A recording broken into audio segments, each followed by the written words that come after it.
এখানেও কচু আছে, কচু বাটা হবে। এখানে আম আছে, মনে হয় আমের টক হবে। আমি শরবত করেও খেয়ে নিলাম। আর মা এখন করছে গরমে রান্না। কেমন আছো? ভালো আছি। ভালো আছো?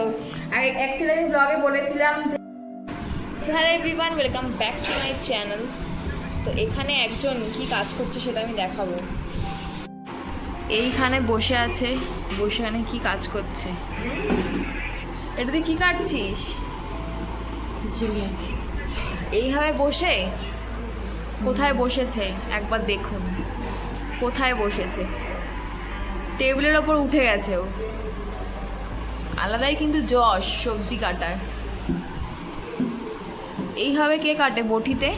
আমি। কি কাটলি এগুলো? এগুলো তুই কাটলি?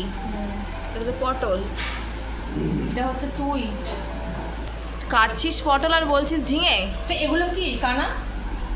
তো এখানে ঝিঙে আছে, কচু আছে, এখানে হচ্ছে কেটেছে হচ্ছে পটল, এখানেও কচু আছে, কচু বাটা হবে। এখানে আম আছে, মনে হয় আমের টক হবে নাকি? ডাল। ও ডাল হবে। আর ওখানে পটল দিয়ে কি করবে মা? মা পটল দিয়ে কি করবে? কি করবে? হ্যাঁ, ও কালকের জন্য নাকি আজকে সবজি কেটে রাখছে আলাদাই। আর এখানে এগুলো সব কাটা হয়ে গেল। এগুলো হচ্ছে তুই, মানে মশলাপাতি। ফালতু কথা বলিস না, আমি মুখটা খুলবো? আমার মশলাপাতি বোন। যা এগুলো খেয়ে নে, জাবর কাঠ। এগুলো তো আমি তোর জন্য রেখেছি। আমার নে জাবর কাঠ, বাবারে বাবা, জাবর কাঠ। এগুলো তো আমি তোর জন্য রেখেছি। আহা। তোর জন্য খাবার আমি সঞ্চয় করে রেখেছি, এগুলো তুই এখন জাবর কাটবি। হ্যাঁ রেখেছি, এগুলো জাবর কাটবে। তো এখানে হচ্ছে হলো এতক্ষণ ধরে কচু বাটা, যেটা করলাম হচ্ছে আমি। খুবই কষ্টকর একটা পদ্ধতি, শিলনোড়ায় বাটা। শিলনোড়ায় বাটা খুবই কষ্টকর ব্যাপার। তো সেটা এখন হলো, কচু বাটা খাওয়া হবে আজকে। আর যেটা এখানে স্নান করে চলে এসছে। এটা কি বেঁধেছিস মাথায়? তো স্নান করে চলে এসে আমি এতক্ষণ ধরে কাজ বাজ করলাম, আরও পায়ের উপর পা তুলে খাচ্ছে। আচ্ছা। পায়ের ওপর পা তুলেই, কোনো কাজ বাজ করেনি আজকে, শুধু একটু সবজি কেটে দিয়েছে আর সারাদিন ফোন করছে। এই হচ্ছে কাজ। হচ্ছে এখন বাবা বসে তালের শ্বাস ছাড়াচ্ছে, আর এখানে পেঁপে রাখা, এখানে পেয়ারা রাখা। আমাদের সবার দুপুরের লাঞ্চ, মানে দুপুরের লাঞ্চ বলছি, লাঞ্চ হয়ে গেছে। এখন হচ্ছে আমরা ফল খাচ্ছি, ফল খাবার পালা। আর গরমকাল মানেই হচ্ছে তালের শ্বাস, যেটা সবারই মোটামুটি প্রিয়। কিন্তু এই তালের শ্বাসটা আমার একেবারেই ভালো লাগছে না, কারণ একটুও মিষ্টি না আর খুবই শক্ত। আর এটা হচ্ছে আমাদের গাছের পেঁপে। এখন হচ্ছে আমরা খেয়ে দিয়ে ফল টল খেয়ে নিলাম। এবার হচ্ছে আইসক্রিম অর্ডার দেওয়া হয়েছে। এই যে এখানে আইসক্রিম, এটা হচ্ছে লস্যি। কিন্তু লস্যিটা খাবেটা কে? মা। এটা মা, এটা স্ট্র নিয়ে এসো ওখান থেকে। এটা ও দিয়েছে, কত আছে? তাও তো ঠিক। স্ট্র। এটা হচ্ছে কি করছিস? আর এটা হচ্ছে ফ্রুট অ্যান্ড নাটের যে বার, টাপ টাপ এগুলো টাব, বানায়। মানে টাব। হ্যাঁ দাও, ঠান্ডা তো। উনি তো এটা এটা ভালো। ভালো এখন, তাহলেই দাও। এটা এখন জিজ্ঞেস মা এখন বাটি নিয়ে এসছে। বমিনা করে আবার। তো এখন এখানে ডিসকাশন চলছে ঠাম্মাকে দাঁড়িয়ে, কারণ হচ্ছে শরীরটা খুবই খারাপ। এখন আইসক্রিম খেতে পারবে কি পারবে না সেটা নিয়ে ডিসকাশন চলছে, কারণ মাঝখানে গরমের জন্য একটু ডিহাইড্রেট হয়ে গেছিলো, তারপরে অনেক শরীরটা খারাপ করেছিল। ডাক্তার এসেছিল আজকে সকালে, বাড়িতে ডাক্তার দেখানো হয়েছে। তো এখন খুবই মানে বয়স হলে যেটা হয়, খুবই বুঝে শুনে খাবার দিতে হয়। তো এটাই। গ্যাসটা কিন্তু ভীষণ কিউট দেখতে, ছোট্ট। তাই এখন আইসক্রিমটা এখানে সব বাটি নিয়ে চলে এসছে মা, সেটা এখন সার্ভ করবে সবাইকে, দেখাচ্ছি। এটা হচ্ছে দেখতে হয় ফ্রুট অ্যান্ড নাট। যারা যারা খেয়েছে তারা হয়তো ঠিক জানেই যে কীরকম কী দেখতে হয়। না আবার তুমি এটা সার্ভ করো।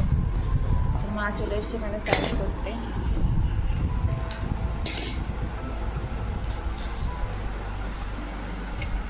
বাহ। তো এখানে হচ্ছে ডিনারের জন্য প্রিপারেশন হচ্ছে। এখন রুটি হয়ে গেছে, এখানে রুটি হচ্ছে, ওখানে ভাজা হচ্ছে, বেগুন ভাজা। ঠিক আছে, রুটি বেগুন ভাজা। আর যেটা দুপুরে ছিল সেটাই। তো আজকে রুটির দায়িত্ব ছিল হচ্ছে দিদি। প্রত্যেকদিন আমি মায়ের সঙ্গে রুটির দায়িত্ব থাকি, আজকে দিদি ছিল। আরও একটু পরেই চলে যাবে। তো একটু দিন হলেও ছিল, তো আজকে একটু পরে ডিনারটা কমপ্লিট করে তারপর এখান থেকে রওনা দেবে। আর একটুখানি আশেপাশে ক্যাওস হলে প্লিজ একটুখানি অ্যাডজাস্ট করে নিও, কারণ একটু আওয়াজ হচ্ছে। যাই হোক, তো লেটস সি ডিনারে কী করি না করি। তো বাইরে যা এখন গরম পড়েছে, তো তাই জন্য এখন আমি একটু বেরিয়েছিলাম, তো বাইরে থেকে এসে আমি একটু শরবত করেও খেয়ে নিলাম। আর মা এখন করছে গরমে রান্না। তো এই গরমে রান্না করা খুবই কষ্টকর বিষয়। মা আবার গিয়েছিল একটুখানি বাজার করতে, আবার এখন হচ্ছে গিয়ে এখন রান্না করছি। কি রান্না করছে সেটা দেখাই। কি রান্না করছো? এখানে শাক করছে, উচ্ছে ভাজা, কি মাছ এটা? আর এখানে কি কচু ভাজবে? এখানে হচ্ছে শাক ভাজা, এটাই কলমি শাক আজকে কাসুন্দি দিয়ে খাবো। কলমি শাক হচ্ছে, এখানে হচ্ছে গিয়ে মাছ হচ্ছে, আর এখানে উচ্ছে, কচু ভাজা হবে। কচু ভাজা না কচুর বড়া? কচু ভাজা। মানে কচু ভাজা কারা কারা খেয়েছে আমি জানি না, কিন্তু কচু ভাজা খেতে কিন্তু খুবই খুবই খুবই ভালো লাগে। মানে কচু বাটা যেমন ভালো লাগে, কচু বড়া যেরকম ভালো লাগে, প্লাস আবার কচু ভাজাও ভালো লাগে। আর কচু যখন পেঁয়াজ রসুন দিয়ে ভাজা হয়, আমি দেখাবো এটা কেমন। ও রসুন দিয়ে, আর মিষ্টিও দেওয়া মনে হয়। রসুন, শুকনো লঙ্কা দিই, হ্যাঁ আলু দিয়ে দিই, হ্যাঁ দিয়ে এবার কচুটা দিই। যখন রসুনটা ভাজা ভাজা হয়ে যায় তখন ওই কচুটা দিই, হ্যাঁ দিয়ে এবার ভাজতে থাকি। তারপরে আর নুনটা লাস্টে দিই, নুনটা লাস্টে যখন ভাজা ভাজা হয়ে আসে হ্যাঁ তখন নুনটা দিই। আচ্ছা, তারপরে নামানোর আগে আগে একটু মিষ্টি, একদম ভাজা ভাজা মধ্যে হয়ে যায়। মানে একদম শেষে আমি দেখাবো সেটা যদি তুমি পারি, কিন্তু একদম ভাজা ভাজা হয়ে যাওয়ার পর তখন আর কি মিষ্টি দেয় আর নুন দেয় পরে, খেতে অসাধারণ হয়। আর এখানে অলরেডি অনেক রকম ভাজা মা ভেজে রেখেছে। এখানে পটল ভাজা আছে, এখানে হচ্ছে গিয়ে মাছ এখানে রয়েছে। তুমি কি এই মাছটা ভাজবে আবার? এখানে আমি মাছটা রয়েছে, সবই করে রাখবো। কত লঙ্কা দিয়েছি? এতগুলো লঙ্কা যা না দিলে হয়। এখন বলো কেমন আছো? ভালো আছি। ভালো আছো? আর অ্যাকচুয়ালি আমি ব্লগে বলেছিলাম যে মানে একটুখানি অসুস্থ হয়ে পড়েছিল, মানে খেতে পাচ্ছিল না, আর যা গরম পড়েছে ডিহাইড্রেট হয়ে গেছিলো শরীর। তো বলেছিলাম যে ডাক্তারও এসেছিল, তো এখন অনেকটাই সুস্থ আছে। এখন ঠিক আছে তো? এখন কোনো অসুবিধা নেই তো? এখন ওই স্নান করে এখন বসে আছে। আমি আবার শরবত করে দিলাম, সেই শরবতটা আবার আমি নিজেও খেলাম, আবার ঠাম্মাকে করেও দিলাম। এখন মানে এত পরিমাণে গরম পড়েছে না, মানে শুধু মানে বয়স্ক মানুষের কারণে যে কোনো মানুষের শরীর ডিহাইড্রেট হতে যায়। আমি সবাইকে একটাই কথা বলবো, সবাই বেশি করে প্রচুর পরিমাণে জল খান, আর যতটা পরিমাণ সম্ভব রাস্তায় মানে কম বেরোনোর চেষ্টা, কারণ রাস্তাতে বেরোতেই হবে, কিন্তু যতটা পরিমাণে রোদ্দুর থাকাকালীন না বেরোনোই ভালো।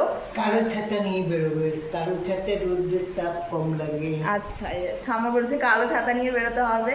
হ্যাঁ, এটা ঠিক যে কারণ তাদের রোদের মানে ইয়েটা কম লাগে। আর হচ্ছে এটাই মানে বারবার জলটা তো অবভিয়াসলি খেতেই হবে। আর যাদের রোদে বেরোতে হয় তারা তো রোদে বেরোবেই, আর যাদের রোদে বেরোতে হয় না তারা রোদটা অ্যাভয়েড করাই ভালো, কারণ রাতে বেশিরভাগ কাজ করাটাই বেটার, কারণ প্রচুর আজকে তো সব থেকে বেশি গরম পড়েছে।